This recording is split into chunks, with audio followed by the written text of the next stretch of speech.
If you're a podcast host, listen up, this one's for you. My name is Allie Jackson. I'm the host of Finding Mr. Height, a dating and relationship podcast that I've been doing for 4 years now, sharing my positive and practical approach to dating that's built on my own life experience. And I wanted to share another experience that I've had, my secret behind monetizing my show. It's called Red Circle, and I was just telling my colleague about how much I love their platform. With Red Circle, not only am I getting a seamless hosting experience, but I also love the support I receive in ad sales. It's not just typical ad sales either. It's targeted opportunities based on my show and my life. And the platform is super simple. You just set your preferences and Red Circle matches you with sponsors that align with your show. You can vet every opportunity and their platform gives you great analytics. More recently too, my Red Circle team has brought me opportunities outside of my podcast on social media to really augment the podcast partnerships, bring them full circle. I just can't recommend them enough. If you want to give it a try, go to redcircle.com to get your free trial. That's redcircle.com for a free trial.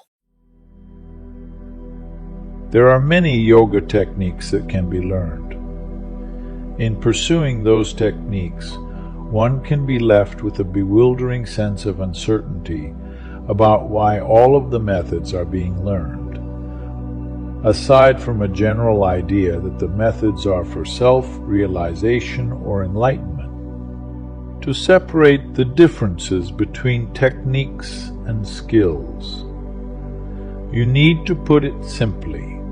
There is a vast difference between a skill and the methods or techniques that were used to attain that skill.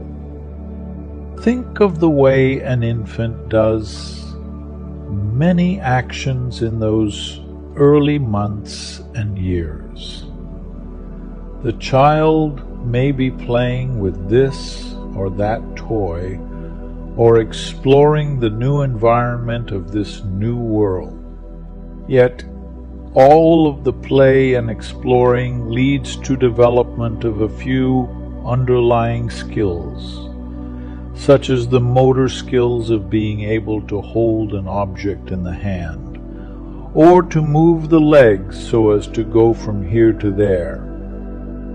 In yoga science, techniques are tools to gain skills. All of the techniques are used to develop certain skills by which one can meditate at a depth that will reveal the center of consciousness, the self within. It is not so much a matter of the techniques themselves being important, but rather the techniques are tools to cultivate the underlying skill. What we really want is the skills, not merely the technique. There are 7 skills to cultivate for meditation. It is truly the skill that we want to learn, not merely techniques, although again the techniques are quite useful. The first one is body relaxation. Repetition's the key. By repeating the relaxation exercises over and over, the nature of relaxation itself is gradually known, experientially. However, the root skill to be learned is how to relax the body directly, immediately, at your own will and desire, whenever you want. Although the skill to relax at choice may have come from repeated practice of specific methods of relaxation. Second, you need to sit in a comfortable, steady, straight posture. There are several different meditation postures are offered in yoga. One may spend years developing and refining their meditation sitting posture, but the main goal of all of these postures, methods, and adjustments is the skill of sitting comfortably, steady, and straight. The easiest way to start with is the friendship pose, Maitri-asana, which is sitting straight in a chair, though even this requires some training to do well.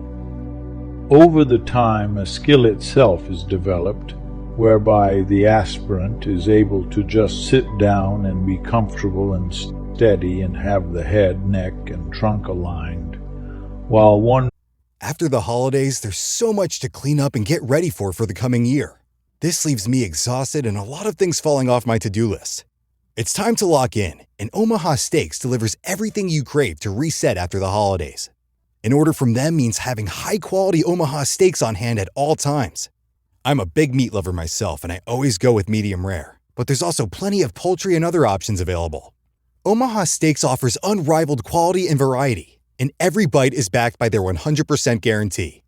A family-owned company with over 100 years of expertise in the meat industry. Let Omaha Steaks deliver high-quality proteins right to your door. Visit omahasteaks.com for 50% off site-wide during their end-of-season sale. And for an extra $35 off, use promo code YUM at checkout. That's OMAHA steaks.com, promo code YUM. Terms apply. See site for details. Go to www.omahasteaks.com to get 50% off site-wide during their end-of-season sale. And use promo code YUM at checkout for an extra $35 off. Minimum purchase may apply. Thanks to Omaha Steaks for sponsoring us. may continue to do the preparatory practices, the skill is to go directly to a proper sitting posture. The third skill required you to make your breathing process serene. Remember, breath training starts with awareness and ends with awareness. In the beginning, one learns to observe the quality of breath, whether there are jerks, pauses, fast breathing, or shallow breathing. Then the breath is regulated so that the jerks and pauses are eliminated. The breath is slowed and becomes deep. Breathing practice are designed to be balance, energize, or calm the breath and underlying energy system. However, they are all directed towards having the skill to make the breath smooth, slow, and serene in a particular way that allows your balanced energy to bring you deeper into meditation. Eventually, one develops the direct skill of making the breathing process serene in a moment. After all of the techniques, the practice comes back to simple awareness that becomes so subtle that attention goes beyond the gross breath to the subtle energy and onto the mind. The ability to attend to breath in this way is a skill, not a method. Fourth, the way you witness objects traveling in the train of mind. Often students of meditation mistakenly trying to eliminate thought patterns from the mind rather than learning to be a neutral witness of the objects of the mind field. This mistake usually comes from misunderstanding the process of quieting the mind. To quiet the mind does not mean suppression or repression of thoughts and emotion. Rather, it has to do with the skill of letting go, of allowing the thought patterns to flow without interruption, remaining focused not on the objects in the flow of the river of mind, but on the stream itself. By developing one single new skill that becomes a habit, that of simply letting the thought pass by when it arises, we become a witness to the whole stream of mental process. We can train ourselves in this new habit, though it takes effort. In other words, that old habit of attaching to rising thought patterns normally stirs us to move from our meditation or leaves us in a fight with the mind. There are a variety of concentration methods used to train and focus the mind on gross, subtle, or subtler objects, while at the same time the root skill is to be able to simply witness the train of objects traveling in the mind without getting caught up in them. While we are learning specific methods, it is very useful to continually remember that the ability to witness objects in the train of mind is a root skill we are trying to cultivate. This stage you need to learn how to promote the thoughts that are helpful. This ability to promote the thoughts that are helpful requires developing the skill to direct willpower, or sankalpa shakti, so as to turn the positive thoughts into action. The skill of promoting helpful thoughts rides on the positive power of the ego, ahamkara, the training of the sensory motor mind, manas, and the wisdom of choice buddhi, while integrating these with the storehouse of the thought patterns, chitta. In other words, it means integrating the four functions of mind. What do we do with the negative thoughts, or the thoughts that are not useful to our growth and well-being? We simply do not engage them. We take an attitude of neither feeding into them nor trying to push them away.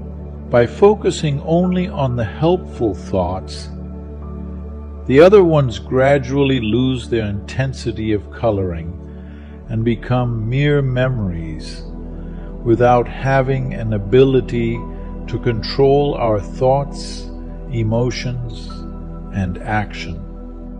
The letting go and witnessing skill works with this discriminating skill so as to gently move us in the direction of growth and depth in our spiritual practices. This is the final stage, how to not allow yourself to be disturbed in any situation. This quality of not being disturbed does not mean being inert. Rather, this skill means having balanced equanimity, which comes over time. This equanimity does not mean being emotionless. The differences between having an emotional response arise and seeing that response stay with you for some extended period of time versus having an emotional response that rather quickly fades away as you make any needed adjustments or changes. Eventually, one may develop the skill of not being disturbed in any situation such that there really is a continuous equanimity. But again, it comes gradually in stages. It is important to see how this skill grows over time, so as to not set ourselves up with expectations of immediately having complete balance and equanimity. This is a skill unto itself. One may be able to train themselves to be an actor and appear to be not disturbed, but with this skill, one can truly have calm without merely acting as if calm. It is called non-attachment, or vairagya. Although, remember, you must let these skills work together, which is the most important part. Letting these skills work together like fingers on a hand and bring one ever closer to meditation, samadhi, and self-realization.